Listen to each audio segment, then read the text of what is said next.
नमस्कार, जय हिंद दोस्तों।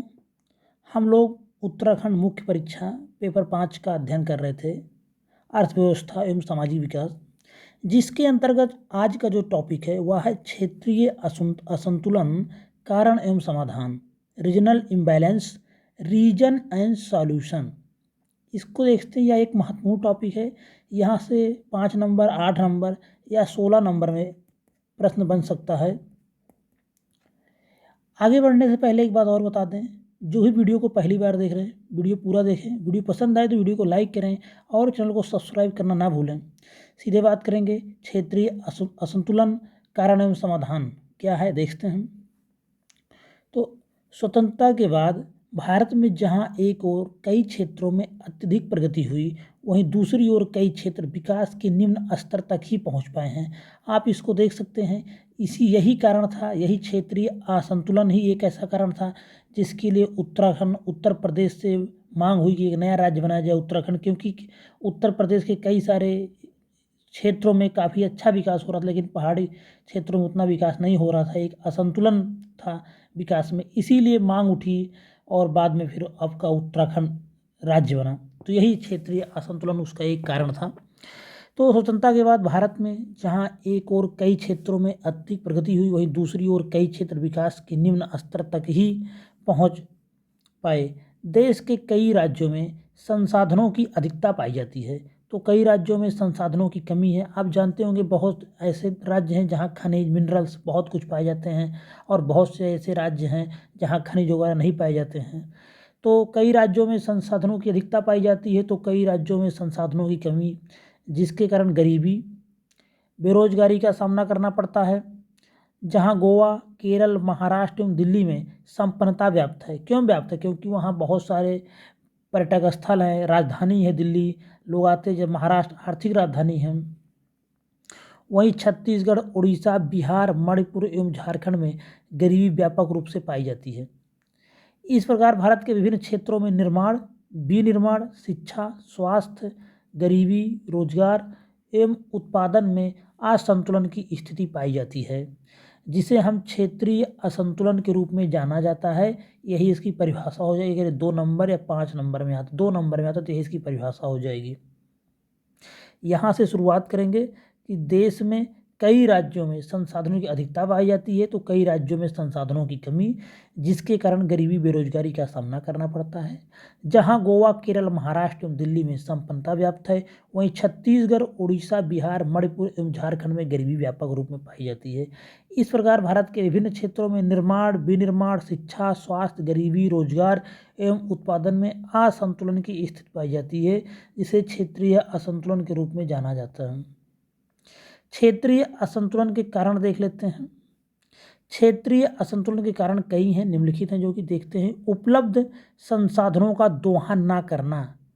अब झारखंड हो गया, बिहार में भी बहुत सारे मिनरल्स पाए जाते हैं। अगर हम खासकर दक्षिणी बिहार की बात करें, गया, जमुई, इन सब जगहों पे देखें, औरंगाबाद, तो यहाँ पे काफ़ी मिनरल्स पाए जाते हैं, लेकिन उसका कोई दोहन नहीं हो पा रहा सही से। उसका अगर वहाँ पे अगर उसका उत्पादन हो भी जा रहा तो कोई वहाँ उपयोग नहीं हो रहा, कोई कारखाने नहीं हैं, इसलिए उपलब्ध संसाधनों का दोहन ना करना एक सबसे बड़ा कारण है क्षेत्रीय असंतुलन का।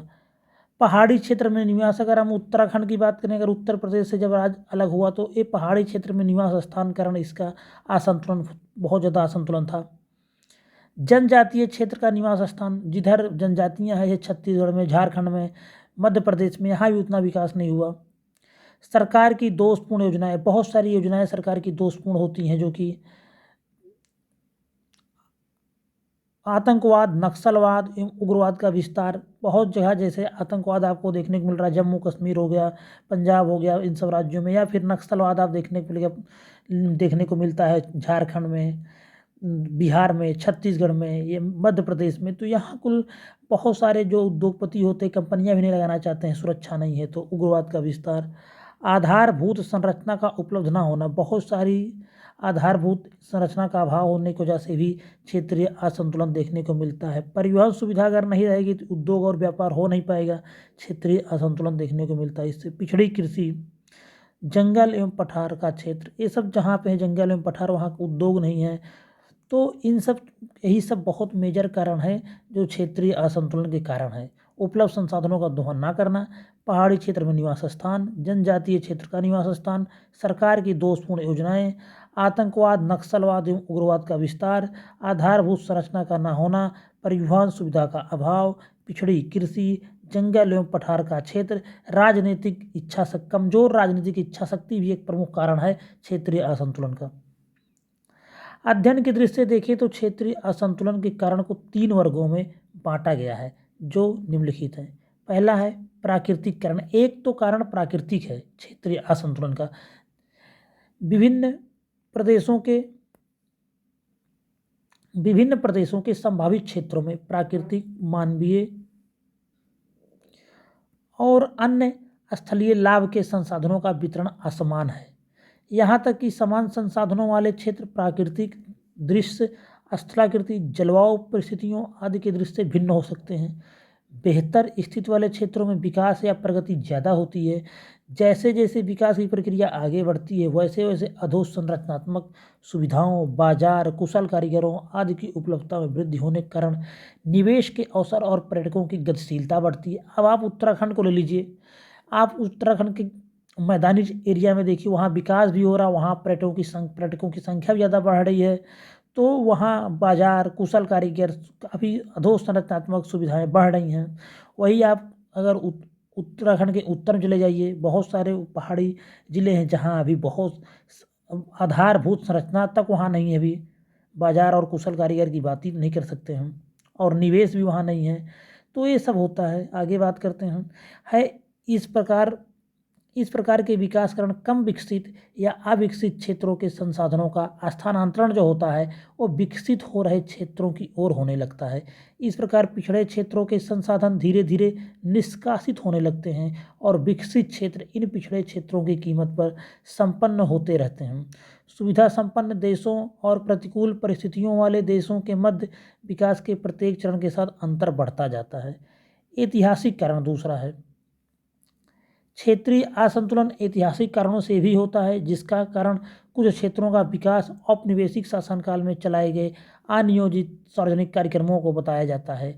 जिन क्षेत्रों को विभिन्न शासकों या प्रशासकों का ध्यान गया वह त्रियुग से विकसित हुए, जैसे मुंबई, कलकत्ता, दिल्ली, मद्रास, सूरत, इन सब का विकास ऐतिहासिक कारणों से ही, इसका श्रेय ऐतिहासिक कारणों को दिया जा सकता है। कृत्रिम कारण। क्षेत्रीय असंतुलन के कृत्रिम कारणों के अंतर्गत विकास योजना बनाते समय उसके कार्यान्वयन में क्षेत्रीय संसाधनों पर अधिक ध्यान नहीं दिया जाता। आमतौर से असंतुलित नीतियां बनाने वालों के पक्ष में लोग तर्क प्रस्तुत करते हैं कि सीमित संसाधनों के असमान वितरण के कारण एक ही समय में प्रत्येक क्षेत्र को विकसित करना संभव नहीं है। ये भी कहते हैं लोग कि क्योंकि सीमित संसाधन भारत जैसे देश में है तो एक ही समय में प्रत्येक क्षेत्र को एक समान विकसित नहीं किया जा सकता। ये सब बातें कहते हैं हम। आपको एक बार बता दें, इसका PDF आपको मिलेगा। टेलीग्राम ग्रुप है जो कि डिस्क्रिप्शन बॉक्स में लिंक होगा, वहाँ पे जाके आप इसका PDF डाउनलोड कर सकते हैं, उसको पढ़ सकते हैं। और एक बात कहेंगे, वीडियो पसंद आए तो लाइक ज़रूर करें, चैनल को सब्सक्राइब करना ना भूलें। आगे बात करें, इस प्रकार की विकास नीति में कुछ क्षेत्रों की सहायता की जाती है और अन्य कुछ क्षेत्रों के विकास को लंबे समय तक के लिए स्थगित कर दिया जाता है। यहाँ तक कि पहले चुने गए क्षेत्र का विकास पूरा हो जाने के बाद भी आसपास के पिछड़े क्षेत्रों को विकसित करने का कोई गंभीर प्रयास नहीं किया जाता। इसका परिणाम यह निकलता है कि क्षेत्रों के मध्य अंतर बढ़ता जाता है तथा इसके परिणाम स्वरूप क्षेत्रीय असंतुलन को बढ़ावा मिलता है। क्षेत्रीय असंतुलन का समाधान आप कैसे कर सकते हैं, अगर उसके बारे में पूछा जाए, 5 नंबर में क्वेश्चन वहाँ से आ सकता है, तो उसको आप यहाँ से लिख सकते हैं। क्षेत्रीय असंतुलन दूर करने में निम्नलिखित कदम उठाए जाने चाहिए। पहला, प्रथम योजना के दौरान क्षेत्रीय विकास पर बल दिया गया था, इसी प्रकार सामुदायिक विकास पर भी बल देना चाहिए। निवेश प्रतिरूप को इस प्रकार तैयार करना चाहिए जिससे वह असमानताएं घटाने एवं आर्थिक गतिविधियों को विस्तार में सक्षम हो सके। पिछड़े क्षेत्रों में भारी उद्योगों की स्थापना को बढ़ावा दिया जाना चाहिए। जो भी क्षेत्र पिछड़े, अगर वहाँ पे भारी उद्योग लग जाए तो कम से कम 8 से 10 हज़ार वहाँ के लोगों के एक उद्योग में प्रत्यक्ष रूप से रोजगार, प्रत्यक्ष और अप्रत्यक्ष रूप से रोजगार मिल सकता है। इससे वहाँ का पिछड़ापन दूर हो सकता है। अगर हम बात करें सूखाग्रस्त क्षेत्र कार्यक्रम, कमान क्षेत्र विकास कार्यक्रम, लघु कृषक विकास अभिकरण आदि पर विशेष ध्यान दिया जाना चाहिए। ऊर्जा क्षेत्र की ऊर्जा की बात करें तो ऊर्जा, सड़क संपर्क, वानिकी और जल संभर विकास में सुधार किया जाना चाहिए। राजनीतिक दलों में विकास के मुद्दों पर समन्वय स्थापित करना चाहिए। गरीबी, बेरोजगारी, छुआछूत, जाति प्रथा, सांप्रदायिक दंगों को समाप्त करने की आवश्यकता है। कृषि क्षेत्र में उन्नत बीज, सिंचाई की सुविधा सभी क्षेत्रों में उपलब्ध हो। नदी जोड़ो परियोजना लागू की जानी चाहिए। एक बहुत महत्वपूर्ण पॉइंट है नदी जोड़ो परियोजना। नदी जोड़ो परियोजना लागू की जानी चाहिए, इससे भी क्षेत्रीय विकास को बढ़ावा मिलेगा। कृषि क्षेत्र में उन्नत बीज, सिंचाई की सुविधा सभी क्षेत्रों में उपलब्ध हो, इससे भी क्षेत्रीय जो असंतुलन है उसको कम करने में मदद मिलेगी। गरीबी, बेरोजगारी, छुआछूत, जाति प्रथा, सांप्रदायिक दंगों को समाप्त करने की आवश्यकता है। गरीबी समाज का एक कोड ही है, सरकार को इसको खत्म करने पर विशेष ध्यान देना चाहिए। गरीबी, तो इन सब चीज़ों से क्षेत्रीय विकास को जो असंतुलन है उसको कम करने में मदद मिलेगी। और राजनीतिक दलों के बीच आपस में एक कोऑर्डिनेशन होना चाहिए, समन्वय होना चाहिए कि कैसे क्षेत्रीय असंतुलन को कम किया जाए। बहुत से राजनेता होते हैं, जब भी वो लोकसभा सांसद होते हैं, मंत्री होते हैं, अपने ही क्षेत्र में उद्योग धंधों को लगवाने की कोशिश करते रहते हैं, बगल के क्षेत्र पर कभी ध्यान नहीं देते हैं, या प्रदेश के या देश के अन्य क्षेत्रों में ध्यान देने पर कभी ध्यान नहीं देते। तो इससे क्षेत्रीय असंतुलन बढ़ता रहता है। जनजातीय क्षेत्रों में विकास गतिविधियां तीव्र करने की आवश्यकता है। जो जनजातीय क्षेत्र हैं वहाँ पे विकास गतिविधियां तीव्र करने की आवश्यकता है। पर्वतीय क्षेत्रों में विकास की आवश्यकता है, तो वहाँ पर भी पर्वतीय जो क्षेत्र हैं उत्तराखंड के, वहाँ भी विकास की आवश्यकता है, उस पर सरकार को ध्यान देना चाहिए। बढ़ती जनसंख्या पर नियंत्रण जरूरी है, क्योंकि संसाधनों पर दबाव बढ़ रहा है। जनसंख्या अगर कंटिन्यू बढ़ रही है, लगातार बढ़ रही है, तो संसाधन तो बढ़ नहीं रहे हैं, इसलिए बढ़ती जनसंख्या पर नियंत्रण बहुत ज़रूरी है। इससे भी क्षेत्रीय असंतुलन में बहुत अच्छी कमी आएगी, क्योंकि संसाधनों पर दबाव बढ़ता है। सभी राज्यों में साक्षरता की दर बढ़ाने की आवश्यकता है। जब लोग शिक्षित रहेंगे तो जनसंख्या वृद्धि वैसे ही कम होती चली जाएगी। इसलिए सभी राज्यों में साक्षरता की दर बढ़ाने की आवश्यकता है, और जहाँ साक्षरता रहेगी तो क्षेत्रीय असंतुलन में कमी आएगी। औद्योगिकरण को बढ़ावा देना चाहिए। आधारभूत संरचना के विकास पर बल देने की आवश्यकता है। तो इन सभी प्रमुख कारणों का उपयोग करके क्षेत्रीय असंतुलन का समाधान किया जा सकता है। ये सब पूरा पॉइंट आप दिखा देंगे उसमें, जब भी आएगा क्षेत्रीय असंतुलन कारण बहुत अच्छे से लिख देंगे, और परिभाषा अगर जब क्षेत्रीय असंतुलन की जाती है तो उसको भी आप लिख देंगे। इसी के साथ क्षेत्रीय असंतुलन कारण एवं समाधान यहीं पे समाप्त होता है।